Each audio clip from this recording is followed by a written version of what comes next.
আল্লাহ সুবহানাহু ওয়া তাআলা তিনি বান্দাদের উপর অশেষ নিয়ামত দিয়েছেন, এত বেশি নিয়ামত যেটা আমরা গুণে শেষ করতে পারবো না। সেই বিষয়টি তিনি আল কোরআনে উল্লেখ করে দিয়েছেন। আল্লাহ সুবহানাহু ওয়া তাআলা বলছেন, ওয়া ইন তাউদ্দু নি'মাতাল্লাহি লা তুহসুহা ইন্নাল ইনসানা লাযালুমুন কাফুর। যদি তোমরা আল্লাহর নিয়ামতগুলোকে সুমার করা শুরু করো, গুনতে শুরু করো, তাহলে গুণে শেষ করতে পারবে না। নিশ্চয়ই মানুষ খুবই জালিম এবং অকৃতজ্ঞ। এই কথাটা আল্লাহ তাআলা আগের কথার পরে উল্লেখ করলেন, কারণ মানুষ ভেবেও দেখে না কি পরিমাণ নিয়ামত সে আল্লাহর কাছ থেকে প্রাপ্ত হয়েছে। আর নিয়ামতের কথা স্মরণ করলে শুকরের বিষয়টা আসে। মানুষের নাশুকরি এত বেশি, যে কারণে আল্লাহ তাআলা উল্লেখ করলেন কাফুর, তারা অকৃতজ্ঞ। অন্য আরেকটি আয়াতে আল্লাহ তাআলা বলছেন, ওয়া ইন তাউদ্দু নি'মাতাল্লাহি লা তুহসুহা ইন্নাল্লাহা লাগাফুরুর রহিম।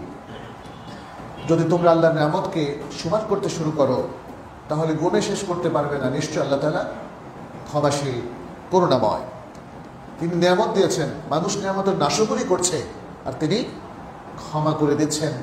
ক্ষমার জন্য বিভিন্ন উপলক্ষ, সময়, মাস, রাত নির্ধারণ করে দিয়েছেন, এবং ফজিলাতুল জামান আর ফজিলাতুল মাকান, সময়ের মধ্যে শ্রেষ্ঠ সময় দিয়েছেন, আর স্থানের মধ্যে শ্রেষ্ঠ স্থানও দিয়ে দিয়েছেন, যেন মানুষ ওই সময়ে অথবা ওই স্থানে গিয়ে নিজেদের পাপকে মোচন করে নিতে পারে।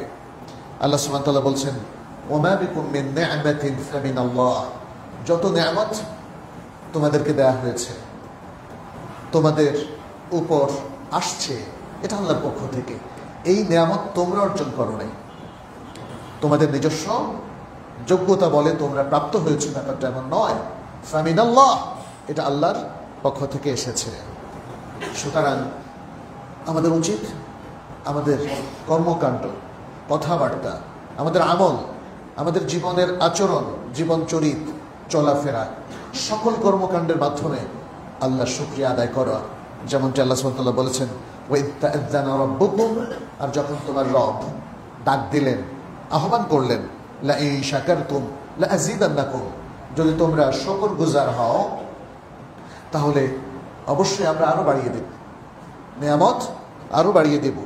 ওয়ালা ইন কাফারতুম ইন্না আযাবি লাশাদীদ, আর যদি তোমরা অকৃতজ্ঞ হও, অস্বীকার করো, কুফরি করো, তাহলে জেনে রাখো আমার আযাব অত্যন্ত ভয়াবহ।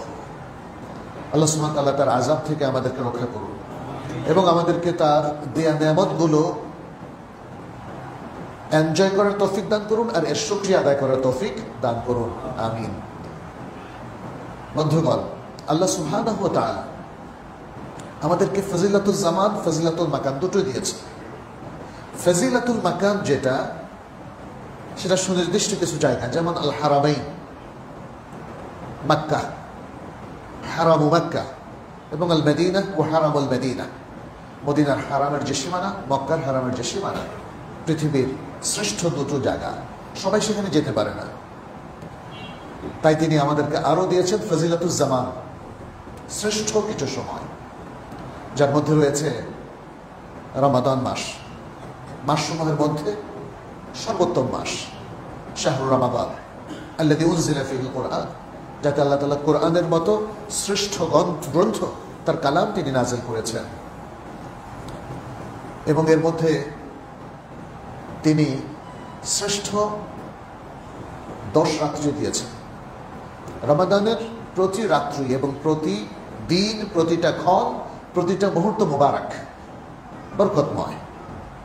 এর মধ্যে শ্রেষ্ঠ হচ্ছে শেষ দশক। আলহামদুলিল্লাহ, আমরা রমাদানের অনেক দিন পার হয়ে আসলাম, শেষ দশক এখন পড়া দাঁড়ছে আমাদের সামনে। কালকে থেকে শুরু হয়ে যাবে শেষ দশক। এর মধ্যেই আলহামদুলিল্লাহ আমাদের অনেক মুসলিম ভাই বোনেরা, তারা ঠিক যেমনটা আল্লাহ এবং তার রাসূল নির্দেশনা দিয়েছেন, সে আলোকে সময়টা কাটানোর চেষ্টা করেছে। সিয়ামের মধ্য দিয়ে, তাকওয়া অর্জনের ব্রত নিয়ে, কিয়ামুল লাইল আদায়ের মাধ্যমে, এবং সর্বপ্রকার ভালো ভালো কাজ করার মধ্য দিয়ে ইবাদত পরিপালনের মধ্য দিয়ে তারা যাবৎকাল কাটিয়ে এসেছেন, তাদেরকে স্বাগত জানাচ্ছি। আল্লাহর পক্ষ থেকেও তাদের জন্য সুখবর, যারা সময়টা কাজে লাগিয়েছেন। কিন্তু আমাদের সামনে পড়ে আছে আরও গুরুত্বপূর্ণ সময়, রমাদানের শেষ দশক, যেগুলোকে বলা হচ্ছে আফদালুল লায়ালি, সবচেয়ে উত্তম এবং সবচেয়ে শ্রেষ্ঠ রাত্রি। এই রাত্রিগুলোতে এবং এই দিনগুলোতে আমাদের কি করণীয়, সেটা নিয়ে আমরা আজকে আমাদের কথাগুলো বলবো ইনশাআল্লাহ। আমাদের রোল মডেল কে? রাসূলুল্লাহ সাল্লাল্লাহু আলাইহি ওয়াসাল্লাম। জীবনের সব ক্ষেত্রে কি ঈমান এবং আকীদা, কি ইবাদত অথবা মুআমালাতের সকল ক্ষেত্রে যেখানে হালাল আল হারামের প্রশ্ন আছে সে জায়গায় এবং আখলাকের প্রত্যেকটা জায়গায় আমাদের একমাত্র রোল মডেল এবং আদর্শ হচ্ছেন রাসূলুল্লাহ সাল্লাল্লাহু আলাইহি ওয়াসাল্লাম। তাহলে রমাদান মাসটা তিনি কিভাবে কাটিয়েছেন এবং রমাদানের শেষ দশক তিনি কিভাবে কাটিয়েছেন সেটা আমাদের জানা প্রয়োজন। আমাদের অনেকে এগুলো জানার খুব গরজ বোধ করে না। খুবই দুঃখজনক, আমাদের সমাজে শেষ দশকটা হচ্ছে বাজার করার দশক, ঈদের প্রস্তুতি নেওয়া, জাগতিক কর্মকাণ্ডে আরো বেশি ইনভলভ হয়ে যাওয়া। শেষ দশকে এসে আমরা দেখি মুভমেন্টটা কঠিন হয়ে যায় আমাদের শহরগুলোতে, বিশেষ করে ঢাকা শহরে। আজকে আমরা প্রচণ্ড যানজটের মধ্যে পড়েছি, কোনো কারণ নাই। কি কারণ আল্লাহ ভালো জানে, তবে একটা কারণ বোঝা গেছে যে মানুষ এই দিনগুলোতে যেখানে আল্লাহর পক্ষ থেকে অনেক বেশি রহমত বরকত আসতে থাকে, তখন মানুষ দুনিয়ার বন্ধনে আবদ্ধ হয়ে যায়, দুনিয়া চারিতায় সে নিজেকে নিয়োজিত করে ফেলে, ফলে সব জায়গায় প্রচুর ভিড় তৈরি হয়। আল্লাহ আমাদেরকে রক্ষা করুন। আসুন আমরা দেখি যে আমাদের প্রিয় রাসূল সাল্লাল্লাহু আলাইহি ওয়াসাল্লাম কি করতেন এই শেষ দশকে। আয়েশা রাদিয়াল্লাহু তাআলা আনহা, তার প্রিয় সহধর্মিণী, ইসলামের ইতিহাসে অত্যন্ত প্রাজ্ঞবিজ্ঞ একজন স্কলার মহিলা সাহাবী উম্মুল মুমিনিন রাদিয়াল্লাহু তাআলা আনহা, তিনি রাসূল সাল্লাল্লাহু আলাইহি ওয়াসাল্লামের জীবন চরিত্রের গুরুত্বপূর্ণ অনেক অধ্যায় উম্মার সামনে তুলে ধরেছেন এবং তিনি আমাদের সামনে শেষ দশকে রাসূল সাল্লাল্লাহু আলাইহি ওয়াসাল্লামের আমলটাও তুলে ধরেছিলেন। তার হাদিসগুলো আমরা বুখারী এবং মুসলিমের মধ্যে পাই। ইমাম মুসলিম আয়েশা রাদিয়াল্লাহু তাআলা আনহার একটা হাদিস বর্ণনা করছেন যে তিনি বলছেন, কানা রাসূলুল্লাহ সাল্লাল্লাহু আলাইহি ওয়াসাল্লাম ইয়াজতাহিদু ফিল আশরিল আওয়াখির মা লা ইয়াজতাহিদু ফি গায়রিহি। রাসূলুল্লাহ সাল্লাল্লাহু আলাইহি ওয়াসাল্লাম রমাদানের শেষ দশকে এত বেশি ইবাদত পরিপালন করতেন এবং তাতে ইজতিহাদ করতেন, যেটা তিনি অন্য দিনগুলোতে এবং বৎসরের অন্য কোনো সময় তিনি করতেন না। তাহলে আমরা বুঝতে পারলাম যে রাসূল সাল্লাল্লাহু আলাইহি ওয়াসাল্লাম শেষ দশককে সবচেয়ে বেশি গুরুত্ব দিতেন। বৎসরের আর যে কটা রাত রয়েছে বা দিন, তার মধ্যে সবচেয়ে এক্সক্লুসিভলি তিনি ইবাদত করতেন রমাদানের এই শেষ দশকে। এটা আমাদের একটু বুঝতে হবে, জানতে হবে। মাথায় থাকলে দেখবেন যে আমাদের জন্য সহজ হয়ে যাবে। আমাদের অনেকের মাথায় এগুলো নাই, জানলেও আমরা এগুলোকে ওইভাবে গুরুত্ব দিচ্ছি না, ফলে আমাদের অনেকের জন্যই কঠিন হয়ে যায় যে সারা রাত জেগে ইবাদত করবো আর দুনিয়ার এত গুরুত্বপূর্ণ কাজ ফেলে আমি ইবাদতমুখী হয়ে যাব, এরকম একটা চিন্তা অনেকের মধ্যে কাজ করে।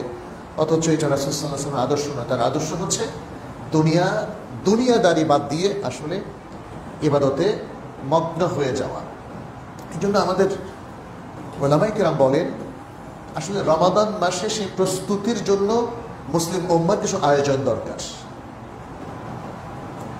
তাহলে সেই প্রস্তুতিটা কিন্তু আজকে এই 19শে রমাদান বা 20শে রমাদান নিব ব্যাপারটা এমন নয়। রমাদানের আগ থেকে এবং রমাদানের শুরু থেকে আমাদের জাগতিক যে ব্যস্ততা আছে কমিয়ে ফেলতে হবে। কিছুটা আয়োজন মুসলিম সমাজে দেখা যায়, কিন্তু আমার কাছে মনে হয় প্রশাসনিকভাবে, রাষ্ট্রীয়ভাবে, সামাজিকভাবে এবং আমরা ব্যক্তিগতভাবেও যদি এই চিন্তাটা মাথায় নেই যে এই দশকটা কাজে লাগাবো, তাহলে শুরু থেকেই আমাদের সেই প্রস্তুতিটা আরো সুসম্পন্ন হবে। নবী সাল্লাল্লাহু আলাইহি ওয়াসাল্লাম থেকে আরেকটা হাদিস আমরা আয়েশা রাদিয়াল্লাহু তাআলা আনহার হাদিসে জানি। তিনি বলছেন, কানা নবী সাল্লাল্লাহু আলাইহি ওয়াসাল্লাম ইযা দাখালা আল-আশরু শাদ্দা ইজারা ওয়া আহিয়া লাইলাহ ওয়া আইকাযা আহলাহ। তিনি বলছেন যখন শেষ দশক এসে যায় তখন নবী সাল্লাল্লাহু আলাইহি ওয়াসাল্লাম কোমর কষে ইবাদতে লেগে যেতেন। মেজার মেজার মানে ইজার, তার লুঙ্গি কষে বাঁধতেন, তাই না? আমাদের দেশে দেখবেন যে যারা কাজ করে, ডেইলি বেসিসে যারা কাজ করে বা খেতে খামারে, তারা কিন্তু কাজের শুরুতে খুব ভালো করে লুঙ্গিটা পেঁচিয়ে পরে নেয়। তো এটা একটা সিম্বলিক কথা, তার মানে হচ্ছে he is now very serious. এখন সে খুব সিরিয়াসলি একটা কাজে প্রাণপণ চেষ্টা করে মগ্ন হবে, এটা হচ্ছে তার একটা আলামত, সেটা এখানে বলা হয়েছে। এবং বলা হচ্ছে ওয়া আহিয়া লাইলাহু, তিনি তার রাতগুলোকে পুনরুজ্জীবিত করতেন, অর্থাৎ রাত্র জাগরণ করে ইবাদতটা করতেন। ওয়া আইকাযা আহলাহু, একাই করতেন না, কি করতেন? পরিবার পরিজনকেও জাগাতেন।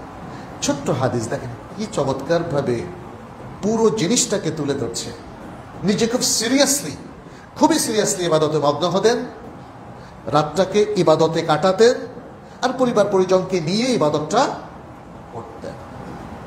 ছোট্ট তিনটা কথার মধ্য দিয়ে নবী সাল্লাল্লাহু আলাইহি ওয়াসাল্লামের সুন্নাহটা আমাদের সামনে স্পষ্ট হয়ে গেল। আমরা কি সিরিয়াস কিনা, তাই না? প্রথম প্রশ্নটা সেটা। দ্বিতীয় হচ্ছে আমরা রাত্রি জাগরণ করে প্ল্যান করছি কিনা। কিয়ামুল লাইল আদায় করা, কোরআন পড়া, বিশেষ করে কিয়ামুল লাইল এবং কোরআন, এই দুটোই হচ্ছে এক্সক্লুসিভ ইবাদত রাত্রি জাগরণের ক্ষেত্রে এই শেষ দশকের। আর আরেকটা হচ্ছে আমরা কি বলছি, থাক আমার ছেলেটা ঘুমিয়ে থাকুক, আমার মেয়েটা ঘুমিয়ে থাকুক। আমাদের বাবা মায়েরা এত বেশি ভালোবাসেন সন্তানদেরকে যে তারা ইবাদত যদি মিস করে আমরা বলি ওকে, সিয়াম যদি মিস করে আমরা বলি ওকে, ভালো কাজ যদি মিস করে তখনও বলি ওকে, যখন সে পাড়ার খারাপ ছেলে মেয়েদের সাথে মিশে তখনও বলি ওকে। এই জাতি জাগবে কি করে বলেন তো? সন্তানদের শত খারাপ জিনিসে আমরা তাদেরকে পৃষ্ঠপোষকতা দিচ্ছি, আর ইবাদতের ক্ষেত্রে আসলে ওদের কষ্ট হবে। রমাদান মাসে অনেক সময় পরীক্ষা থাকে, সবাই তো আর ইবাদতের চেতনা বহন করে না, ফলে রমাদান মাসে পরীক্ষা দিয়ে দেয়। তখন আমরা অভিভাবকরা মনে করি যে ও পরীক্ষা খারাপ করবে, সিয়াম রাখলে পরীক্ষায় খারাপ করবে। পৃথিবীর সবচেয়ে ভুল বিভ্রান্তিমূলক মত এটা। রমাদান মুসলিমের বিজয়ের মাস, মুসলিমরা যুদ্ধেও যেতে শুধু খেজুর খেয়ে এই রমাদান মাস। বদর উহুদ কখন হয়েছিল? ইসলামের ইতিহাসে মুসলমানদের বড় বড় বিজয়গুলো এসেছিল এই রমাদান মাসে। রমাদান এর সিয়াম আমাদের বিজয়ের অন্তরায় নয়, আমাদের বিজয়ের উপকরণ, ওসিলা। রমাদান মাসের এই সিয়াম অথবা এর বাইরেও সিয়ামকে আপনারা যদি একটু বিশ্লেষণ করেন তাহলে দেখবেন যে সিয়ামটা মুসলিমের জন্য সাফল্য অর্জনের বিশাল বড় একটা ইবাদত। রাসূল সাল্লাল্লাহু আলাইহি ওয়াসাল্লাম দেখেন মুহররম মাসে প্রচুর সিয়াম রাখতেন এবং রমাদানের সিয়ামের পর সেটাকে শ্রেষ্ঠ সিয়াম বলেছেন। রাসূল সাল্লাল্লাহু আলাইহি ওয়াসাল্লাম শাবান মাসে প্রচুর সিয়াম রাখতেন এবং তিনি বলেছেন যে আমাদের আমল আল্লাহর কাছে পেশ করা হয়, অতএব সিয়ামরত অবস্থা আল্লাহর কাছে আমলটা যেন যায়। সিয়ামকে দুর্বলতা ভাববেন না, আমি সিয়াম রেখে দুর্বল হয়ে গেছি এটা ভাববেন না। দুর্বল মানুষেরাও সিয়াম রেখে সবল হয়। সিয়াম আমাদেরকে আত্মমর্যাদা দেয়, সিয়াম আমাদেরকে ব্যক্তিত্ব সম্পন্ন করে, সিয়াম আমাদের সংকল্পে যে দুর্বলতাগুলো ছিল সেগুলোকে ঝেড়ে মুছে সংকল্পবদ্ধ হওয়ার একটা প্রেরণা যোগায়। সিয়ামের মধ্য দিয়ে মুসলিম নতুন করে অধঃপতন থেকে মুক্ত হয়ে সারা পৃথিবী জয় করার একটা বিশাল প্রতিজ্ঞা এবং শক্তিশালী উইল পাওয়ার সে সিয়ামের মধ্য দিয়ে পায়। এই জন্যই রাসূল সাল্লাল্লাহু আলাইহি ওয়াসাল্লাম সারা দিনভর সিয়াম রেখে রাতভর তিনি ইবাদত করতেন এই শেষ দশকে। আমাদের লোকজন কি করে? তারা যদি রাতে অনেক ইবাদত করে দিনে সেটা পোষায় দেয়, 7-8 ঘন্টা ঘুমায়া পোষায় দেয়, কিন্তু এটা পুষলো নাকি আসলে সে আবার হারালো। রমাদানে যেহেতু খাবার আপনি কম খাবেন, অতএব ঘুম একটু কম গেলেও চলবে। বেশি খাবার মানুষকে বেশি বিশ্রামের দিকে এবং বেশি ঘুমের দিকে ঠেলে দেয়। যাই হোক, রাসূল সাল্লাল্লাহু আলাইহি ওয়াসাল্লাম কি সারা রাত জাগতেন? কেউ কেউ বলেছেন হ্যাঁ, কারণ এই হাদিসে বলা হচ্ছে ওয়াহিয়া লাইলাহু। তবে ওলামায়ে কেরামের একদল বলেছেন যে না, রাসূল সাল্লাল্লাহু আলাইহি ওয়াসাল্লামের নিয়ম হচ্ছে জীবনের যে সিস্টেম ওটাকে ভায়োলেট না করা। ফলে তিনি অল্প হলেও ঘুমাতেন, কিন্তু অধিকাংশ সময়টাই তিনি কিয়ামুল লাইলে কাটাতেন, ইবাদতে কাটাতেন। তার দলিল পাওয়া যায় সূরাতুল মুজাম্মিলে, কুমিল লাইলা ইল্লা কালিলা আযিম কুসমিনহু আও জিদ। কি আয়াতটা?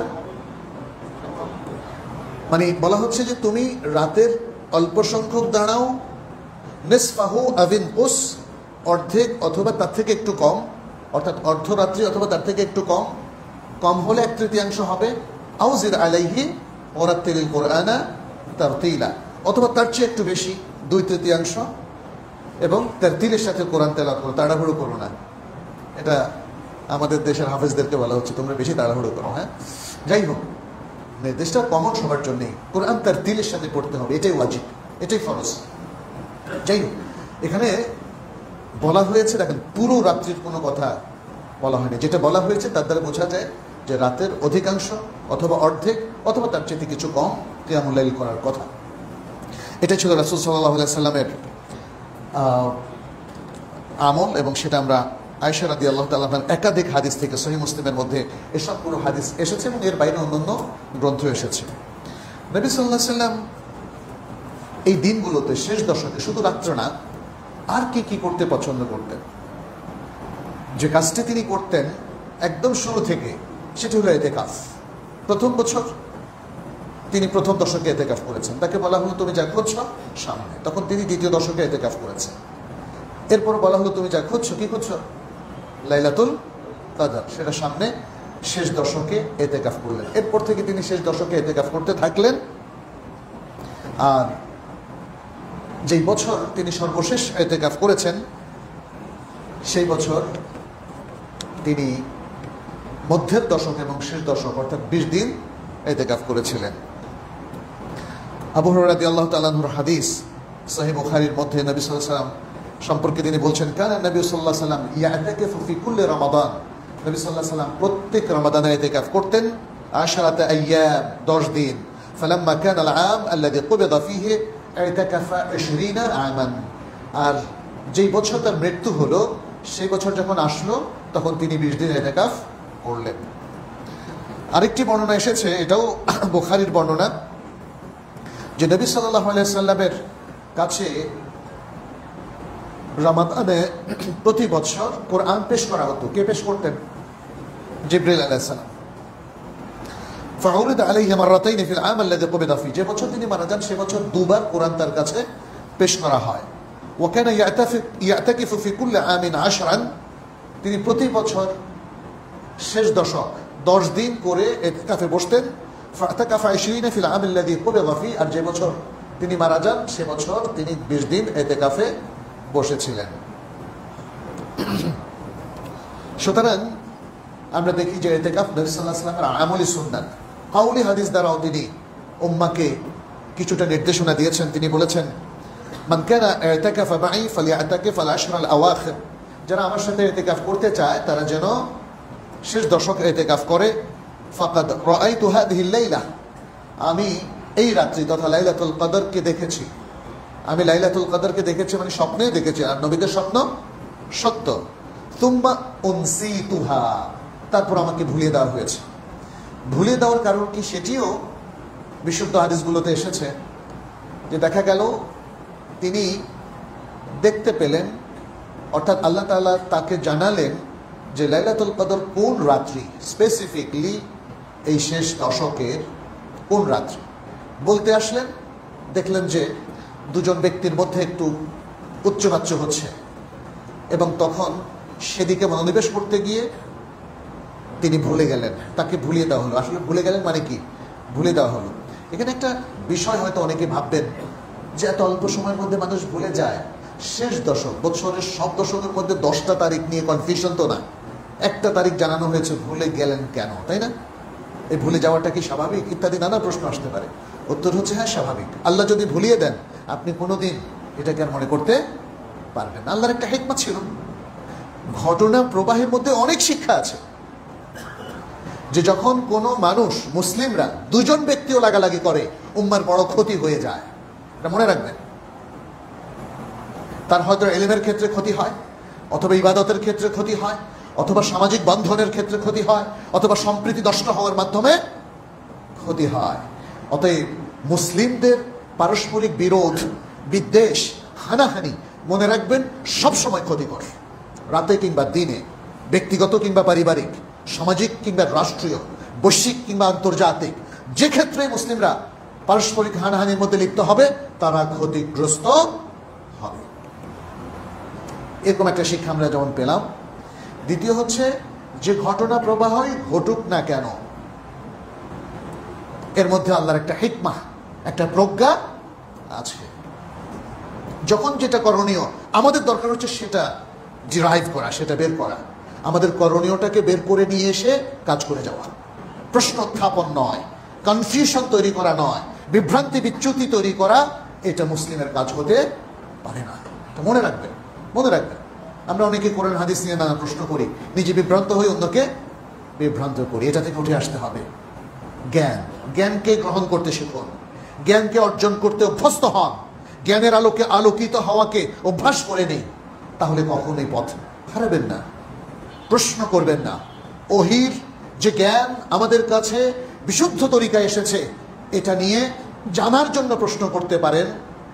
বিভ্রান্তি তৈরি করার জন্য, কনফিউশন তৈরি করার জন্য কোনো প্রশ্ন করবেন না। আমরা এমনটাই দেখেছি সাহাবায়ে কেরামের জীবনে, এমনটাই দেখেছি আমাদের সালাফদের জীবনে, এমনটাই দেখেছি মুসলিমদের ইমামদের জীবনে এবং ভালো মুসলিমদের জীবনে। অতএব সেটাই আমাদের জন্য শ্রেষ্ঠ পন্থা। আমরা যদি সে পন্থায় যেতে পারি তাহলে দেখবেন হানাহানি কমে যাবে, ঝগড়াঝাটি কমে যাবে, আমাদের সফট ভালো স্কিলগুলো খুব দ্রুত অর্জিত হবে, আমাদের মধ্যে সম্প্রীতি বেড়ে যাবে, মাহাব্বা বেড়ে যাবে, ইমানি মাহাব্বা এবং সম্পর্ক আরও সুদৃঢ় হবে। মূলত রমাদান তো আমাদের কাছে সে বার্তা নিয়ে এসেছে। আর এই যে শেষ দশকে এত ইবাদত, এই ইবাদতের মধ্য দিয়ে আসলে আমাদের অর্জনটা কি? আমাদের অর্জনটা কি শুধুই সওয়াব, যে বাস কিছু সওয়াব বাস্কেটে ঢুকালাম, ওকে আলহামদুলিল্লাহ শেষ? এটা প্রিয় ভাইরা, শুধু এটা না। ইসলাম এতটাই সায়েন্টিফিক, আল্লাহ যে প্রোগ্রামই আমাদেরকে দেন তার মধ্যে হাজারো ধরনের বেনিফিট আছে, হাজারো ধরনের বেনিফিট আছে। প্রত্যেকটা প্রোগ্রামের মধ্যে আপনি দেখবেন আখিরাতের বেনিফিট এটা প্রধান, আর পাশাপাশি দুনিয়ার সব ধরনের বেনিফিট আছে। সবচেয়ে শ্রেষ্ঠ ইবাদত হলো সালাত। দেখেন, এই সালাতের মধ্য দিয়ে আমরা যেমন অনেক সওয়াব পাই, দায়িত্ব পালনটা করে আল্লাহ সন্তুষ্টি অর্জন করি, পাশাপাশি এর জাগতিক বেনিফিটও কিন্তু অসংখ্য। একটা সুন্দর নিয়মানুবর্তিতা ফলো করা, একটা ডিসিপ্লিনের মধ্যে থাকা, এবং এই যে মসজিদে এসে সবার সাথে পরিচিত হয়ে একটা সুন্দর সুসম্পর্ক, একটা মাহাব্বা তৈরি করা, মুসলিমের সামাজিক বন্ধনকে দৃঢ় করা। আবার এর মধ্যে কিন্তু শারীরিক ব্যায়ামও আছে। যারা ফিজিওথেরাপিস্ট তারাও কিন্তু আমাদের প্রত্যেকটা যে রুকু, সেজদা, কিয়াম, তাশাহুদ, প্রত্যেকটা ইভেন্টকে তারা কিন্তু বলেন এটা এক ধরনের ফিজিওথেরাপি হয়ে যাচ্ছে।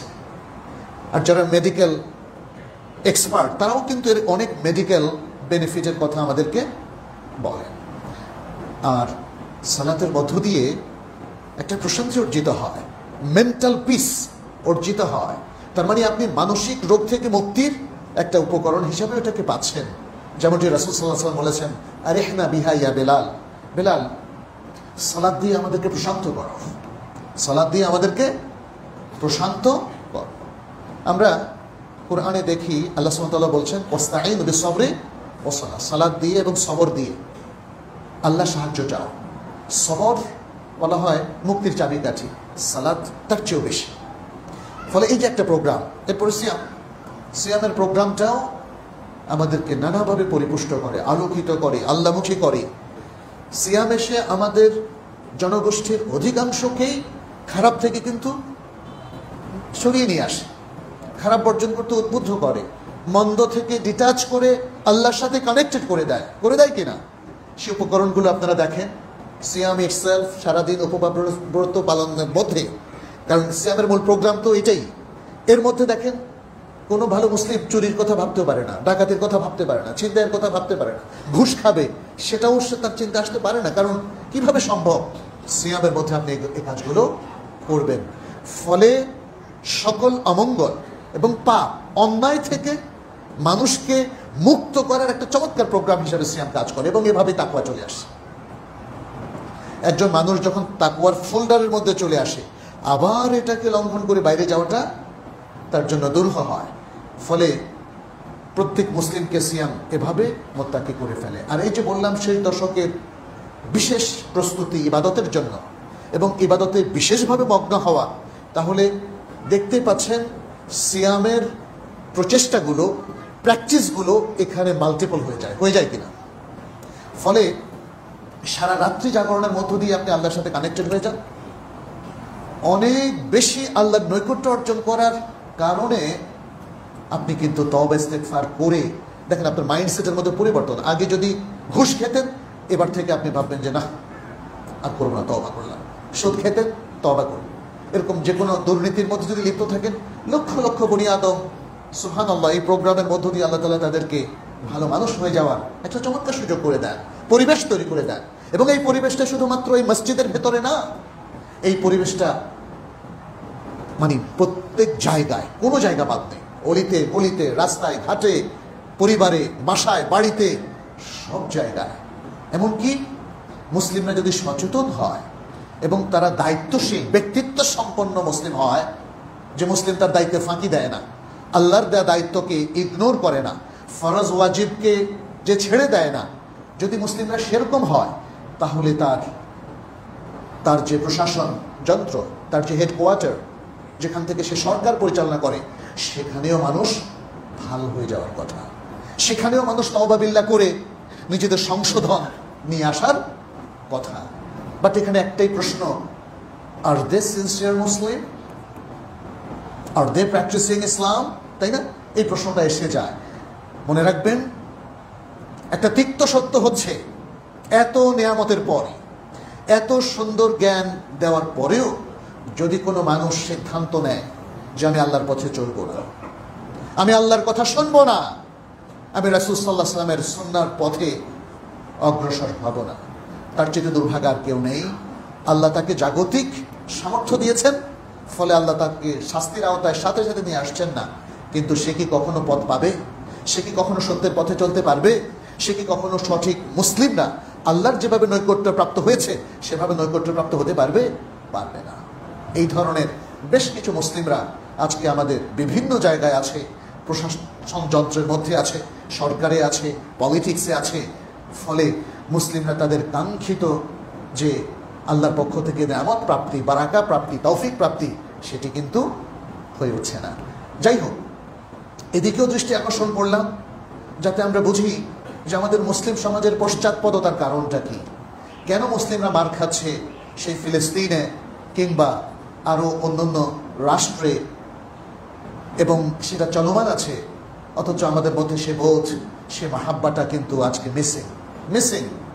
অনেকেই বসে বসে ফিলিস্তিনিদের জন্য কাঁদছেন, কারণ চরম মানবাধিকার সেখানে লঙ্ঘন করা হচ্ছে। এই রমাদান মাসে আবারও তাদেরকে বিশ্ব মডলদের ইশারায় আক্রমণ করা হচ্ছে, আর আমরা এখানে বসে বসে চোখের পানি ফেলা আর দোয়া করা ছাড়া কিছুই নাই। তাও সবাই করে কিনা সন্দেহ আছে, তাই না?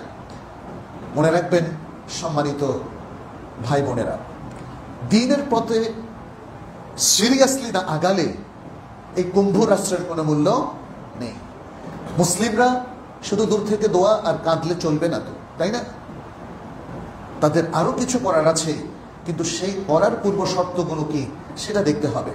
মুসলিমরা যদি চেতনাহারা মুসলিম হয়, মুসলিমরা যদি নন প্র্যাকটিসিং হয়, মুসলিমরা যদি কোরআন সুন্নাহর জ্ঞানকে ধারণ না করে, মুসলিমরা যদি ওহির আলোকে ব্যক্তি সমাজ এবং রাষ্ট্র গঠন না করে, তাহলে আসলে তাদের কোনো সত্যিকার উন্নয়ন কখনো হবে না।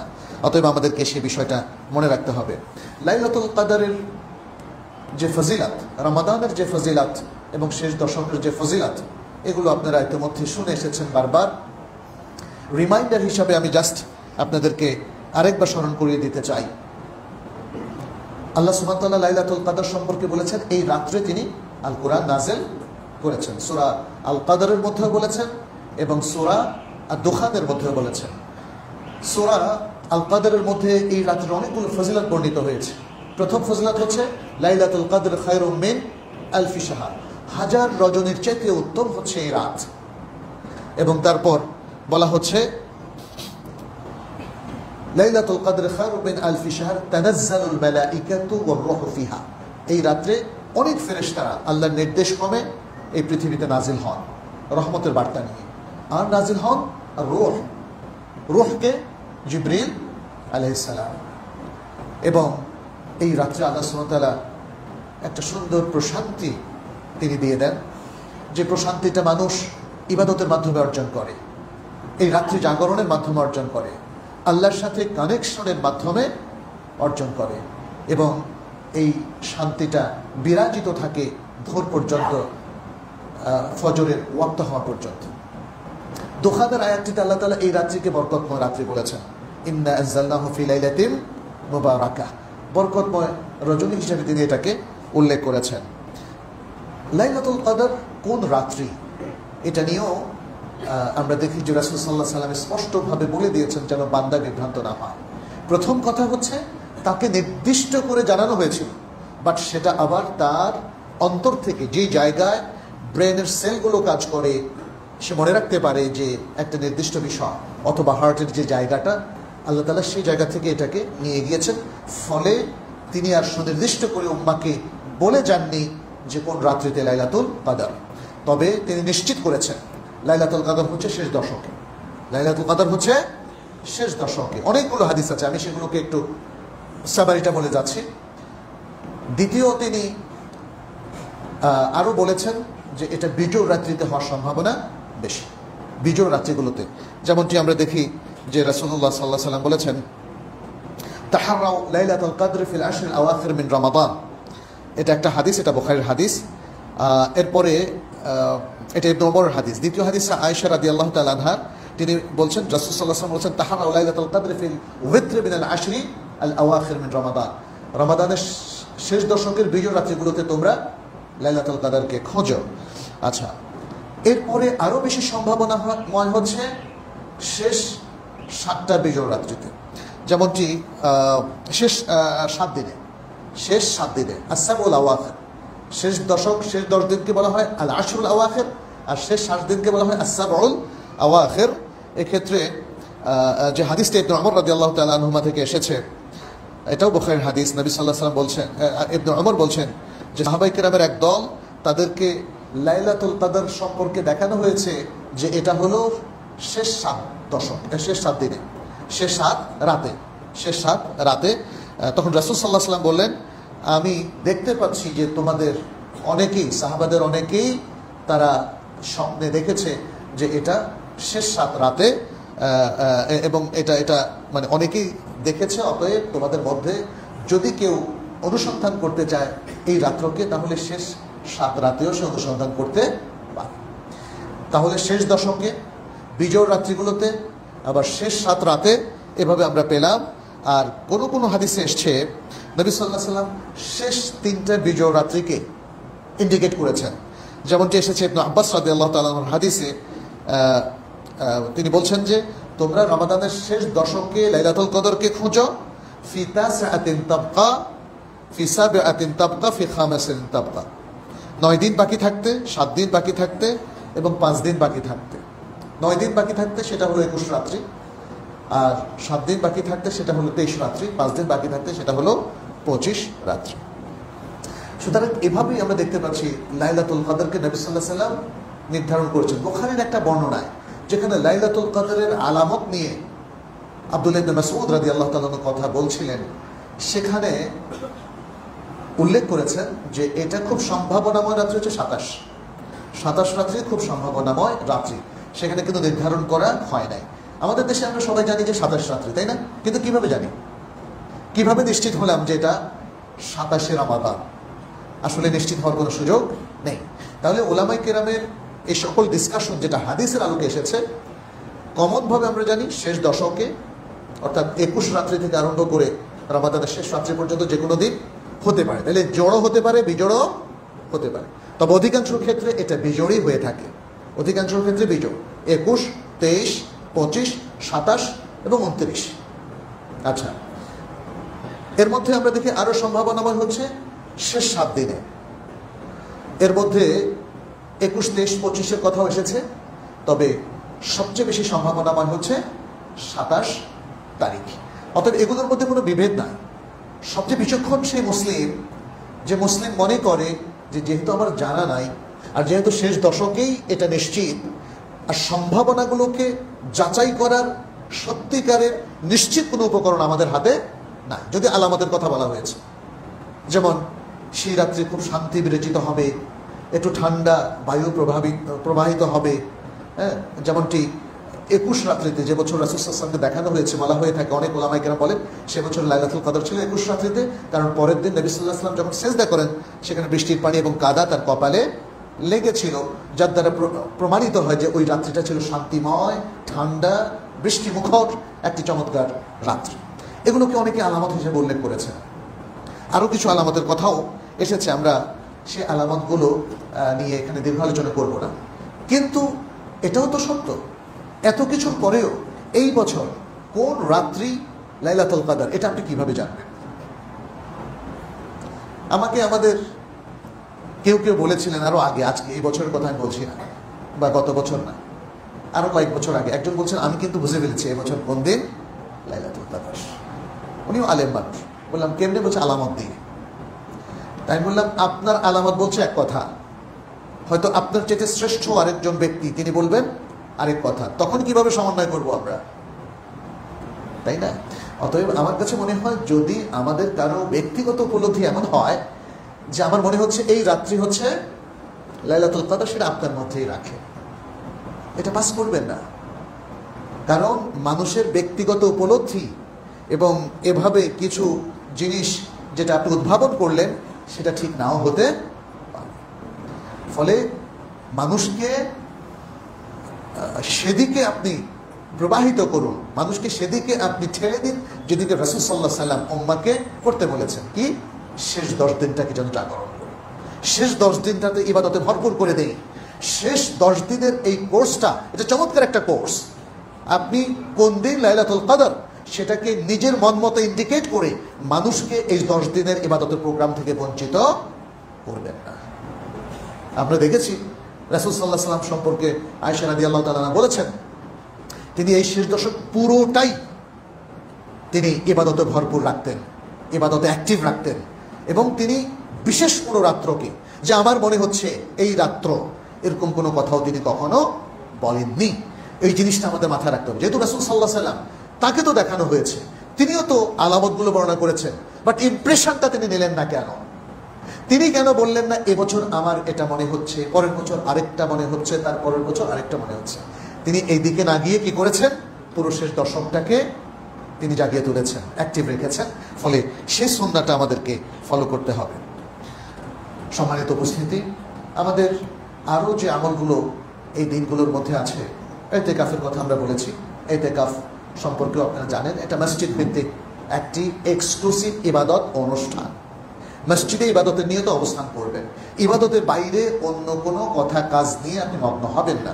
দুনিয়াদারি কিংবা ব্যবসা বাণিজ্য, হিসাব নিকাশ, এগুলো থেকে নিজেকে বিচ্ছিন্ন করে এবং পরিবারে কিংবা নিজের বাড়িতে আসা যাওয়াটাকে বন্ধ করে আপনি এই মসজিদে অবস্থান গ্রহণ করবেন। এখানে সালাত, কিয়ামুল লাইল, কোরআন তেলাওয়াত, তাদাব্বুর ইত্যাদি নানা ধরনের যে অন্তরের ইবাদত আছে, শারীরিক ইবাদতগুলো আছে, মানসিক ইবাদতগুলো, আর অন্যান্য যে সকল ইবাদতগুলো আছে সেগুলো নিজেকে মগ্ন রাখা এবং এই এক্সক্লুসিভ ইবাদতের মধ্যে অভ্যস্ত হওয়ার একটা চমৎকার কালচার গড়ে তোলা, এটা ইতিকাফের মেন উদ্দেশ্য। আপনি দেখবেন আমরা অনেকেই দীর্ঘ সময় সালাতে মন আসে না, কোরআন তেলাওয়াত করার অভ্যাস অনেকে হারিয়ে ফেলেছেন। কালে ভদ্রে হয়তো শোনেন, আর এখন অনেকে শোনেন কিন্তু পড়েন না। তারপরে আরও ভালো ভালো যে সমস্ত যে তাদাব্বুর, আল্লাহর দ্বীনকে নিয়ে চিন্তা ভাবনা, এগুলো অনেকে আমরা বর্জন করেছি। ফলে ইতিকাফের মূল প্রোগ্রামটাই হলো আপনাকে ইবাদতের মধ্যে, ইবাদতের থিমে, ইবাদতের এই সার্কেলের মধ্যে ফিরিয়ে নিয়ে আসা এবং আল্লাহর সাথে কানেকশনটাকে 100% বিল্ড আপ করে দেওয়া। সেটা হচ্ছে কিনা আপনার ইতিকাফে, এই জিনিসটা একটু মনে রাখতে হবে। আমরা অনেকে মসজিদ অবস্থানটাকেই মনে করছি ইতিকাফ, এখানে গল্প গুজবে ভরে দিচ্ছি, অনেকে ইতিকাফে গীবতও করছেন। আল্লাহ আমাদেরকে রক্ষা করুক। আমার মনে হয় প্রত্যেকটা ইবাদতের প্রোগ্রামের পেছনের যে মোটিভটা আল্লাহ সুবহানাহু ওয়া তাআলা নির্ধারণ করেছেন, রাসূল সাল্লাল্লাহু আলাইহি ওয়াসাল্লাম উল্লেখ করেছেন, সেটা আমাদেরকে একটু জানতে হবে। তাহলেই আমাদের আসলে প্রকৃত ফলাফলে উপরে দেওয়া সম্ভব হবে। আমরা এই সময় তাসবিহ তাহলিলটা বাড়িয়ে দিতে পারি।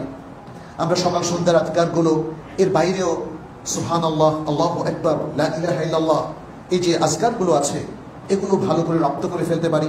যারা ইতিকাফে বসবেন তারা হিসনুল মুসলিম নামক এই বইটা একটু সাথে রাখবেন এবং এর সমস্ত দোয়াগুলো আপনি রপ্ত করে ফেলবেন। মুমিন তার জীবনের প্রত্যেকটা জায়গায় যে সহি দোয়াগুলো দিয়ে ইবাদত করে, এই বইটা তার চমৎকার একটা রেফারেন্স।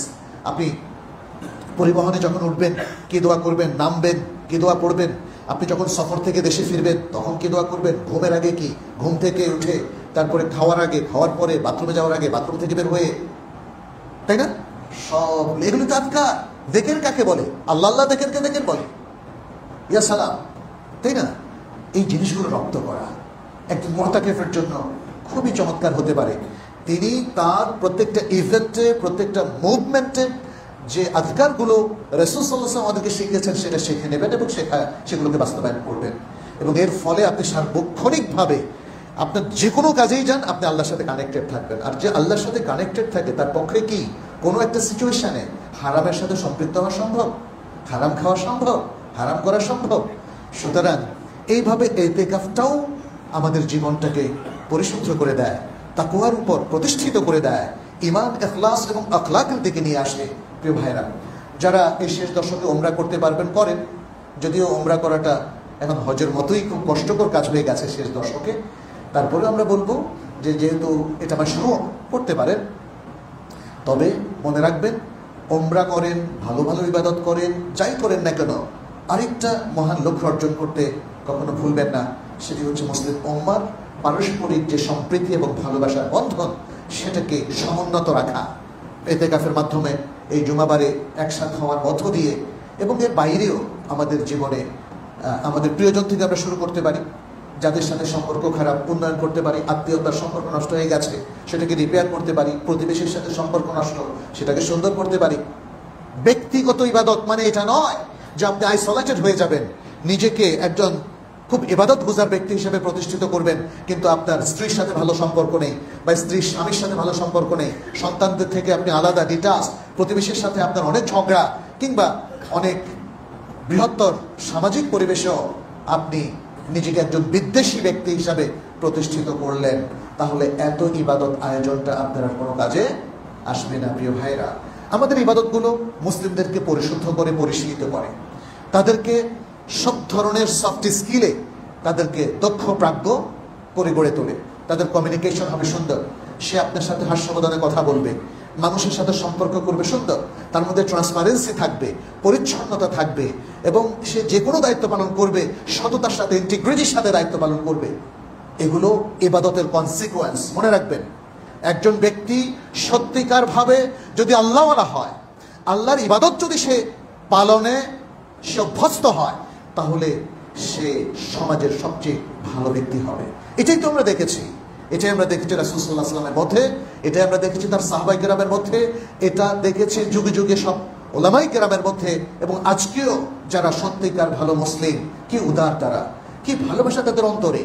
আমরা এরকম বহু মুসলিমের মুখোমুখি হয়েছি, বিশেষ করে আরব দেশে যাওয়ার পরে আমরা এমন ভালো ভালো মানুষকেও দেখেছি যাদেরকে শুধু ভালোবাসতে ইচ্ছে করে, যাদেরকে মনে হয় যেন সারা জীবন বুকের সাথে জড়িয়ে ধরে রাখি। এই সম্প্রীতির পরিবেশটা আমাদেরকে তৈরি করতে হবে। মনে রাখবেন, আমাদের পরিবেশের মধ্যে আসলে বিঘ্নতা চলে এসেছে অনেক বেশি। কালচার আশেপাশে নষ্ট হয়ে যাওয়ার কারণে আমাদের ইবাদতগুলো কোনো কাজে আসছে না। আর ইবাদতগুলোকে আমরা আমাদের ব্যক্তি উন্নয়ন, ব্যক্তির ক্যারেক্টার উন্নয়ন, চিন্তা চেতনার উন্নয়ন, ঈমান আকীদার উন্নয়নের সাথে আমরা কানেক্ট করছি না। করতে হবে। আমাদের সালাত আমাদের আকীদা, আমাদের সিয়াম আমাদের আকীদা, আমাদের হজ, আমাদের উমরা, আমাদের ইবাদত কার জন্য? একমাত্র আল্লাহর জন্য। এটা আমাদের আকীদা। কুল ইন্না সালাতি ওয়া নুসুকি ওয়া মাহইয়ায়া ওয়া মামাতি লিল্লাহি রাব্বিল আলামিন। এটা আমাদের আকীদা, এটা আমাদের আকীদা। এই আকীদাকে সার্বক্ষণিক বহন করতে হবে, তাহলেই জীবনটা সুন্দর হবে, তাহলেই রমাদান ফলপ্রসূ হবে, তাহলে সিয়ামের এই প্রোগ্রামগুলো আমাদের কাজে আসবে। এবং শেষ দশকের এই এক্সক্লুসিভ ইবাদত আমাদেরকে, আমাদের পরিবারকে, আমাদের জনগোষ্ঠীকে, আমাদের সমাজকে, আমাদের দেশকে পরিপুষ্ট করবে, সমৃদ্ধ করবে, আলোকিত করবে। আল্লাহ আমাদেরকে সে তৌফিক দান করুন। আল্লাহ আমাদের আমলগুলোকে কবুল করুন। অনাগত দিনগুলোতে যেন আমরা খুব ভালোভাবে আল্লাহর ইবাদত করতে পারি, সে তৌফিক তিনি আমাদেরকে দান করুন। তিনি আমাদের ইবাদতগুলোকে কবুল করুন। আকুলু কাওলি হাযা ওয়া আস্তাগফিরুল্লাহ লি ওয়া লাকুম ওয়া লিসাইরিল মুসলিমিন ফাস্তাগফিরুহু ইন্নাহু হুয়াল গফুরুর রহিম।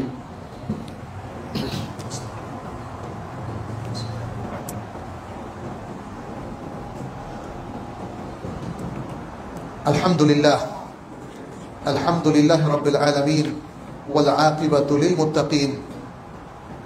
وأصلي وأسلم على نبينا محمد وعلى آله وأصحابه أجمعين. عباد الله، اتقوا الله واتبعوا سنة نبيكم صلى الله عليه وسلم في كل أمر من أموركم وفي كل عبادة من عباداتكم وفي معاملاتكم. نسأل الله سبحانه أن يوفقنا وإياكم لما يحب ويرضى، ويجعلنا وإياكم من عباده المتقين المؤمنين المصلحين. اللهم تقبل منا إنك أنت السميع العليم وتب علينا إنك أنت التواب الرحيم. عباد الله، আল্লাহ সুবহানাহু ওয়া তাআলা আমাদের সামনে যে সুযোগটা নিয়ে এসেছেন, আমরা সেটা যেন গ্রহণ করতে পারি, আমাদের সেই প্রস্তুতি যেন থাকে। আপনাদেরকে আহ্বান জানাচ্ছি, রমাদানের অধিকাংশ দিন কিন্তু চলে গেছে। আমরা কি কোরআনটা একবার পড়ে শেষ করতে পেরেছি? আমরা কি কোরআনটাকে বুঝতে পেরেছি? কোরআনের তেলাওয়াতটা কি আমার শুদ্ধ হয়েছে? কোরআনের গুরুত্বটা কি আমরা বুঝতে পেরেছি? সারা পৃথিবীবাসীর জন্য আল্লাহ সুবহানাহু ওয়া তাআলার শেষ ভাষণ আল কোরআন কালামুল্লাহ, সেটা কি জীবনেও একবার বুঝে পড়েছে? আপনার রব আপনার সাথে কি কথোপকথন করেছেন? আপনার আমার জগৎবাসীর উদ্দেশ্যে কি মেসেজটা দিয়েছেন, সেটা কি একবারও নেওয়ার চেষ্টা করেছে? আমরা তো দেশের মানুষের বক্তৃতা শুনি, ইউটিউবে সারাক্ষণ দেখি যে মানুষ অন্যদের কথা শুনে, ফালতু কথাবার্তা শুনে, প্রধানমন্ত্রীর ভাষণ শুনে, প্রধান উপদেষ্টার ভাষণ শুনে। আল্লাহর ভাষণ কি একবারও শুনতে ইচ্ছে করছে না, বোঝার ইচ্ছে করছে না? প্রিয় ভাইরা, এটা হলো আল কোরআনের মাস। সেজন্য আপনাদের প্রতি আহ্বান, ভুলে যাবেন না আল কোরআনের মাস। আল কোরআনের চর্চা থেকে যারা গাফিল থাকে, তারা সারা জীবন গাফিল থাকে। গাফলতি ছেড়ে ফেলুন, গাফলতি ঝেড়ে ফেলুন। শেষ দশক এসে গেছে, এখন আর গাফলতি সাজে না। তওবা করুন, ইস্তেগফার করুন, চলে আসুন আল্লাহর কাছে, আল্লাহর দ্বীনের কাছে, আল কোরআনের কাছে, আর সুন্নাহর কাছে, ওহীর কাছে। জীবনটাকে গড়ুন, সুন্দর করুন। আমাদের জনপদ, আমাদের দেশ, আমাদের সমাজ এখন ভালো মানুষ চায়। অনেক পিছিয়ে পড়েছে, অনেক বিভ্রান্তি, বিচ্যুতি, বিভ্রান্তির কবলে একদম ডুবে গেছে। এখন ভালো মানুষের প্রয়োজন। প্রত্যেকে ভালো মানুষ হওয়ার চেষ্টা করুন, ভালো কিছু করুন, নিজের জন্যে, পরিবারের জন্য, সমাজের জন্য। যা কিছু করুন আল্লাহ সন্তুষ্টির জন্য করবেন। তাহলে আমার মনে হয় আমরা সবাই বেনিফিটেড হব। আমরা সবাই আল্লাহর দেওয়া সকল কল্যাণ এবং নেয়ামতকে সত্যিকার অর্থে পাব। আল্লাহ যদি আমাদেরকে সে তৌফিক দান করেন। আপনাদের সাথে দীর্ঘদিন ধরে আমাদের দুজন হাফেজ কিয়ামুল লাইলে রয়েছেন, যাদের ইমামতিতে আপনারা সালাত পড়েছেন। তাদের জন্য আমরা দোয়া করি, আল্লাহ যেন তাদেরকে দ্বীনের আরো ভালো সেবা করার তৌফিক দান করেন। আর আমরাও যেন তাদেরকে কিছু হাদিয়া দিতে পারি, সেই চেষ্টাটা আমরা করব। এখানে কোনো শর্ত আরোপ করা হয়নি। নামাজের জন্য শর্ত আরোপ করে হাদিয়া নেওয়া দেওয়া এটা জায়েজ নেই। কিন্তু যাদেরকে নিয়োগ দেওয়া হয় তারা অনেকেই হয়তো দরিদ্র, অনেকেই নিডি, অতএব তাদের পাশে দাঁড়ানো এটা আমাদের নৈতিক দায়িত্ব। আমাদের আরেকজন ভাই, যিনি এই মসজিদটা যখন সাপরা মসজিদ ছিল, ছোট্ট মসজিদ ছিল, সাখাওয়াত ভাই, তখন আমরা অনেক মসজিদে সালাত পড়াতাম। আমাকে ফোন করে করে নিয়ে আসলেন, আমাদের ভাইদেরকেও নিয়ে আসলেন। দেখলাম ছোট্ট একটা মসজিদ, তারপর আমরা আসতাম।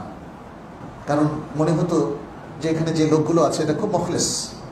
বিশেষ করে সাখাওয়াত ভাই, তিনি একটা ভালো রোল প্লে করতেন, জনে জনে যেতেন, স্কলারদের কাছে, ওলামাদের কাছে যেতেন। এই মসজিদের জন্য বিশাল খেদমত তিনি করেছেন।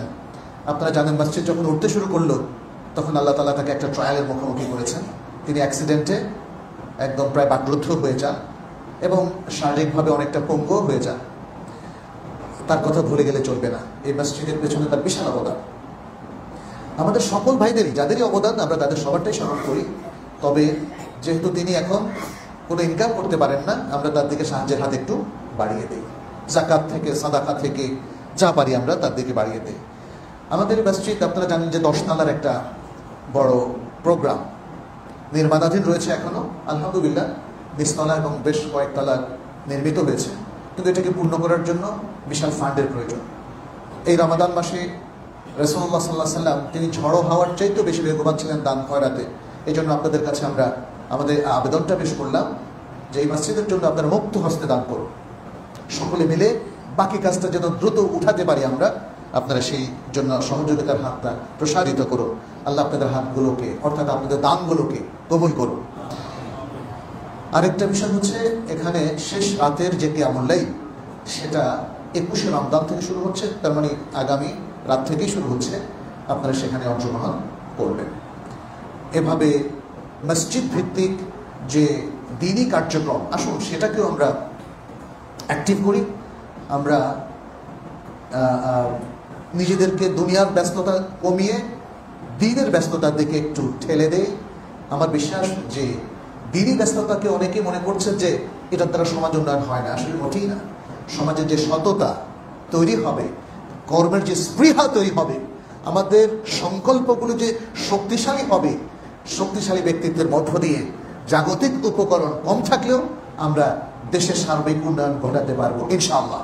অতএব আসুন আত্মগঠন করি, ঈমান আকীদা শুদ্ধ করার মধ্য দিয়ে, ইবাদতে আরো এক্সক্লুসিভ হওয়ার মধ্য দিয়ে, আল্লাহর সাথে কানেকশন বাড়ানোর মধ্য দিয়ে, হালাল হারাম বেছে চলার মধ্য দিয়ে এবং আখলাককে সুন্দর করার মধ্য দিয়ে। আল্লাহ আমাদেরকে তৌফিক দান করুন। আল্লাহ আমাদের সকল গুনাহ খাতা পাপকে ক্ষমা করে দেন। আল্লাহ আমাদের যত মাআসি এবং যত খারাপ কাজ আছে সেগুলো থেকে আমাদেরকে পরিত্রাণ দিন, পরিশুদ্ধ করুন, আমাদেরকে পবিত্র করে দেন, আমাদেরকে মাজিদ ভালো কাজের তৌফিক দান করুন। আমাদের রোগ ব্যাধি এবং আরও যে সমস্ত সমস্যাগুলো আছে এগুলো থেকে আল্লাহ তাআলা আমাদেরকে পরিত্রাণ দিন, অসুস্থদেরকে সুস্থ করে দিন, মৃতদেরকে ক্ষমা করে দিন, জান্নাতুল ফেরদাউস নসিব করুন। আমাদের উপর আল্লাহ সুবহানাহু ওয়া তাআলার বারাকা, রাহমা এবং তার পক্ষ থেকে যাবতীয় অনুকম্পা এবং নেয়ামত তিনি অজর ধারায় বর্ষণ করতে থাকুন। বাংলাদেশ থেকে তিনি তার গজব এবং আযাবকে তুলে নিন।